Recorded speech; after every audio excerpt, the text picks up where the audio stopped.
Scabbia fra i profughi ospitati nel centro accoglienza di Vittorio Veneto. Si tratta di 2 giovani di origine africana, entrambi ventenni, che sono stati immediatamente sottoposti al trattamento dermatologico raccomandato. La terapia, spiegano i sanitari, è in grado di eliminare la parassitosi in un breve arco di tempo. Importante, ha spiegato il direttore generale, è stata la tempestività della diagnosi. E anche in questo caso questo sistema ha funzionato bene perché abbiamo individuato in modo tempestivo 2 casi di scabbia, questa malattia parassitaria, che ci ha consentito di fare diagnosi tempestivamente, di applicare rapidamente la terapia e di isolare le persone affette da questo tipo di parassitosi. Gli extracomunitari erano arrivati nel Vittoriese sabato scorso con altre 21 persone.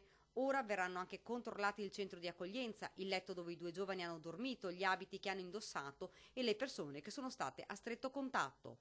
Si tratta comunque di una malattia parassitaria della cute causata appunto dall'omonimo acaro. Si trasmette per contatto diretto cute-cute. Ora i 2 giovani stanno meglio. Questa parassitosi ovviamente li ha disturbati, è una malattia relativamente banale, causata da un parassita, da un acaro, che infesta la pelle e determina come sintomo principale il prurito. Fondamentali sono i controlli a livello sanitario effettuati appunto per identificare e trattare eventuali patologie in atto. L'impegno è significativo, impegna appunto medici, igienisti, assistenti sanitari che li seguono in questa attività.